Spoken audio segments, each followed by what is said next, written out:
नमस्कार, मैं हूं प्रदीप कुमार। आप देख रहे हैं पॉलिटिकल आइडिया। पॉलिटिकल आइडिया के आज के इस अंक में आप सभी दर्शकों का बहुत बहुत स्वागत है। मित्रों, बिहार में विधानसभा का चुनाव, विधानसभा चुनाव के लिए टिकटों का बंटवारा, टिकटों के बंटवारा में जाति और धर्म का समीकरण, और उस समीकरण में हर प्रतिद्वंदी अपने एक दूसरे के ऊपर हर विशेष समुदाय के साथ अन्याय और न्याय करने का दावा और प्रतिदावा, आरोप और प्रत्यारोप का खेल चुनाव में चल रहा है। आज हम बात कर रहे हैं राष्ट्रीय जनता दल के द्वारा बांटे गए टिकटों पर प्रतिक्रिया का। तो उसमें अगर हम गौर से देखते हैं जब, तो मुझे लगता है कि कई कोण निकल कर आते हैं। आरजेडी ने इस बार फिर एक बार यादव कार्ड खेला।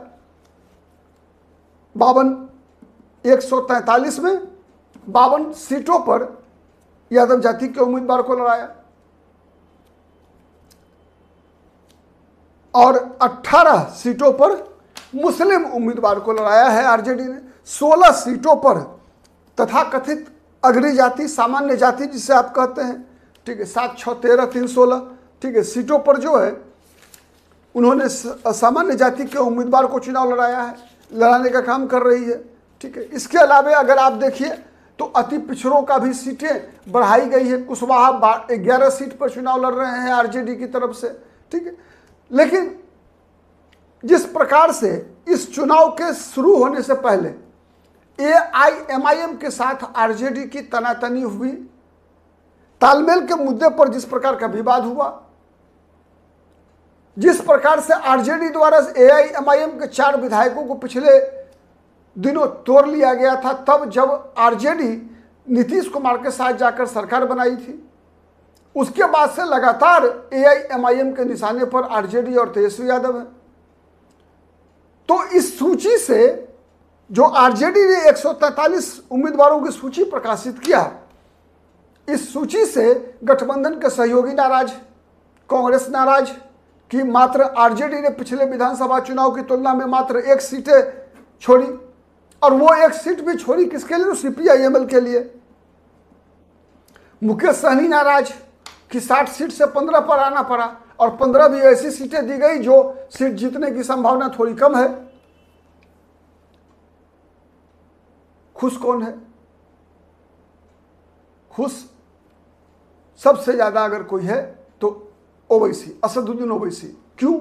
इसलिए कि ओवैसी की नैरेटिव, ओवैसी का जो नैरेटिव है, एआईएमआईएम का जो कहना है, वो सच होता हुआ दिखा। फिर भी इस बार, चूंकि पिछली बार जब आरजेडी 144 विधानसभा सीटें लड़ी थी, इस बार से एक ज़्यादा, तो उस बार 144 में 44 यादव जाति के उम्मीदवार थे और 17 मुसलमान उम्मीदवार थे। मतलब मुसलमानों का 1 बढ़ाया गया और यादवों का 8 बढ़ाया गया। पहले ही आबादी में मुसलमानों की आबादी ज़्यादा है, यादवों की कम है, लेकिन यादव उम्मीदवार 8 बढ़ाए गए, मुसलमान उम्मीदवार मात्र 1 बढ़ाए गए। उससे भी बड़ी बात यह है कि गैप कितना बड़ा है, 18 और 52 का। ठीक है, और यही बात लगातार अगर आप देखेंगे तो 5 वर्षों से एआईएमआईएम बिहार में प्रचार करने का प्रयास कर रही है, तेजस्वी यादव के संबंध में, आरजेडी के संबंध में। और आरजेडी के लिए यह एक बहुत बड़ी समस्या है। यही नैरेटिव चलाने का प्रयास न केवल असदुद्दीन ओवैसी बल्कि प्रशांत किशोर भी करते रहे, लेकिन चूंकि प्रशांत किशोर मुझे नहीं लगता कि चुनाव के मैदान में रेस में आ पा रहे हैं अधिकतर विधानसभा सीटों पर, तो जहां जहां एआईएमआईएम के उम्मीदवार होंगे, इसका नुकसान आरजेडी को हो सकता है। और जिस प्रकार की प्रतिक्रिया एक बार फिर अख्तरुल ईमान जो एआईएमआईएम के बिहार प्रदेश अध्यक्ष हैं, उन्होंने जिस प्रकार की प्रतिक्रिया दी, उससे भी इस संभावना को बल मिलता है कि आने वाले दिनों में, चूंकि अधिकतर विधानसभा सीट जो सीमांचल का है उसमें, और चंपारण का और सीमांचल, जहां एआईएमआईएम ने प्राय अधिकतर उम्मीदवार खड़े किए हैं, उन विधानसभा सीटों पर चुनाव दूसरे चरण में है। तो आप गौर करके देखिए कि अगर एआईएमआईएम जिस प्रकार से इस मुद्दे पर राजनीति करने का प्रयास कर रही है, यह नैरेटिव करने का प्रयास कर रही है कि आबादी मुसलमानों की 17%, लेकिन सीटें कितनी? 18। 17% आबादी वाले को 18 सीट और 14% आबादी वाले को 52 सीट। ये जो नैरेटिव AIMIM गढ़ने का प्रयास कर रही है, वही नैरेटिव प्रशांत किशोर ने भी कहा था कि मुसलमानों को आबादी के अनुसार वो टिकट देंगे। तो खैर प्रशांत किशोर तो पलट गए, उनकी हवा निकल गई, लेकिन AIMIM का हवा अभी भी बढ़ रहा है। ये बातें समझाने में AIMIM लगातार लगभग कुछ हद तक सफल हो रही है मुसलमानों के बीच कि ये जो मामला है कि RJD मुसलमानों के साथ अन्याय करती है, इसीलिए मुसलमानों का अपना नेतृत्व होना चाहिए, मुसलमानों का नेता कोई मुसलमान ही हो सकता है। ये बातें मुसलमानों के मुस्लिम मतदाताओं के दिमाग में घर कर रहा है, और इसका नुकसान सबसे ज्यादा अगर किसी को होने की संभावना है तो वो RJD को होने की संभावना है।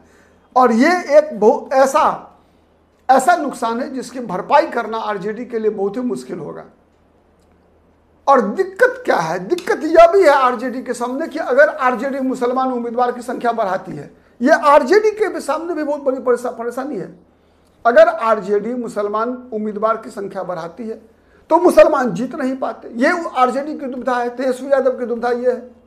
कई ऐसी विधानसभा सीटें इस बार भी अगर आप RJD की सूची निकाल कर देखेंगे तो 19 विधानसभा सीटों में से जहां मुसलमान को मिलना चाहिए था सीमांचल में, मिथिलांचल में, वहां पर RJD ने गैर मुसलमान उम्मीदवार लड़ाने का प्रयास किया है। लेकिन जहां मगध, शाहाबाद के इलाके में, पूर्वी बिहार के इलाके में जहां मुसलमानों की आबादी कम है, वहां RJD ने एक प्रकार से मुस्लिमों को रिप्रेजेंटेशन देने का प्रयास किया है, जिससे कि यादव वोट के बल पर उनको जिताकर विधानसभा भेजा जा सके। इसलिए भी क्योंकि उत्तर बिहार का जितने भी विधानसभा क्षेत्र हैं, चाहे वो चंपारण हो, चाहे वो मिथिलांचल हो, चाहे वो कोसी हो, चाहे वो सीमांचल हो, हर जगह पर ध्रुवीकरण होता है। ध्रुवीकरण सीवान में भी होता है और गोपालगंज में भी होता है। तो ये जो पूरा उत्तर बिहार का इलाका है जहां पर ध्रुवीकरण होता है, और उस ध्रुवीकरण में मुस्लिम उम्मीदवार को यादव जाति के लोग भी वोट नहीं डालते, भले ही वो मुसलमान RJD का उम्मीदवार ही क्यों ना हो।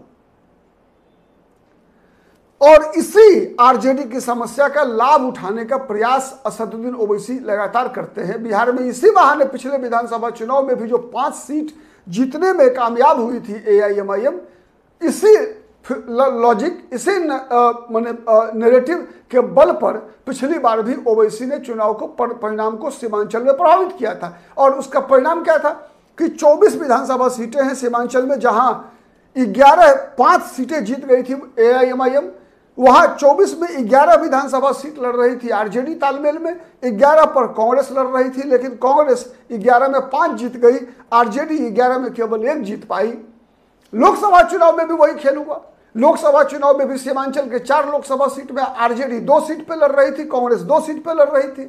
कांग्रेस के उम्मीदवार कटिहार भी जीत गए, किशनगंज भी जीत गए, लेकिन कांग्रेस के उम्मीदवार पूर्णिया भी हार गई, और अररिया में RJD के मुसलमान उम्मीदवार हार गए। RJD के मुसलमान उम्मीदवार हार गए मधुबनी में भी, अली अशरफ फातमी पिछली बार भी हार गए थे अब्दुल बारी सिद्दीकी।